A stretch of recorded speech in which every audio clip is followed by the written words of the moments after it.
ఎన్నడూ నీ ఆనవాళ్ళు దుర్చేస్తా, నేను ఇది చేస్తా, చెరిపేస్తా అనలే. కానీ ఈ ప్రభుత్వం చేస్తున్న కిరాతకపు పని ఏంది అంటే రేవంత్ రెడ్డి గారి ప్రభుత్వం, వాళ్ళు మంచి పనులు చేయరు, చేసిన మంచి పనులు ఆపుతారు. ఇది వీళ్ళ తెలివి. మీరు ఆలోచించండి ఒక్కసారి. మనం ఎవ్వరం కూడా హైదరాబాద్ నగర అభివృద్ధికో, తెలంగాణ అభివృద్ధికో, తెలంగాణలో పేదలకు మంచి జరుగుతుంటేనో అందరం కూడా సహకరిస్తాం, అందరం కూడా సపోర్ట్లు కొడతాం, అవసరమైతే ముంగటి వరుసలు నిలబడి మంచి పని చేస్తున్నారని చెప్తాం. కానీ ఏం జరుగుతుంది వాళ్ళ 16 నెలల్లో? వీళ్ళే కదా చెప్పింది 100 రోజుల్లో 6 గ్యారంటీలు అన్నారు. 500 రోజులైంది, 500 రోజులైంది, 100 రోజులు కాదు 500 అయింది. మరి 500 రోజుల తర్వాత ఒక్కటంటే ఒక్క హామీ అమలైందా? ఏదన్నా ఒక్కటి పూర్తిగా చేసినరా?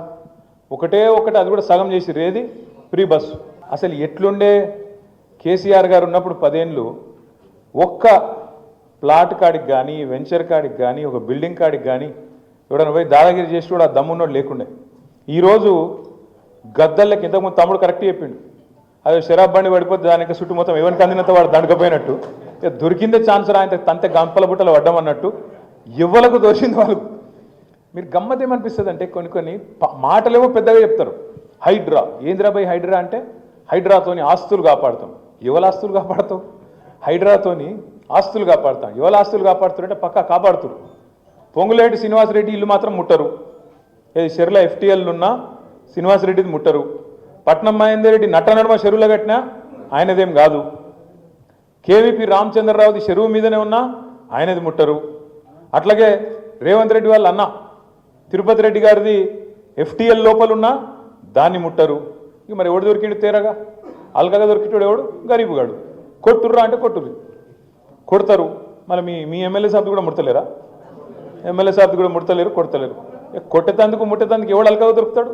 గరీబు గాడు. ఏడ దేవులాడాలి? దేవులాడురి.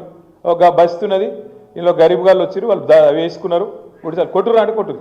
ఏం చేయాలి మళ్ళా? కింద మళ్ళీ ఎవరికో లాంచాలు, రకరకాల కథలు, కార్యక్రమాలు మీకు అన్నీ తెలుసు. నేనేమంటున్నా అంటే 24 గంటలు నెగిటివ్ పనులేనా? పాజిటివ్ పనులు చేసేదేం లేదా?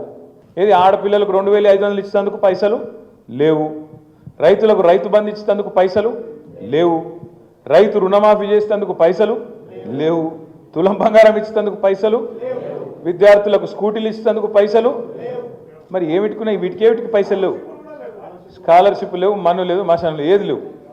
ఇవన్నిటికీ లేవట. కానీ మూసీకి మాత్రం 1,50,000 కోట్లట. ఎందుకే 1,50,000 కోట్లు మూసి? ఆ మూసీతోని మురిసే రైతులు ఎంతమంది? వచ్చే ఆయకట్టు ఎంత? వచ్చే ఉద్యోగాలు ఎన్ని? దానివల్ల వచ్చే లాభం ఏంది? అంటే చేయొద్దు అంటలేం. షోకులు ఎప్పుడు వాడాలి? ముందు కడుపు నిండాక వాడాలి. ఇక కడుపు నిండికే దిక్కులేదంటీడా. అదే అంటారు చూడు, మింగం ఎత్తుకులేదు కానీ మీసాలకు సంపంగా నూనె పెట్టిండే టెన్కటికి కూడా. పోజులు ఎందుకు నాకు అర్థం కాదు. రైతుకు రైతు బంధు ఇవ్వవు, రుణమాఫీ చక్కగా చేయవు.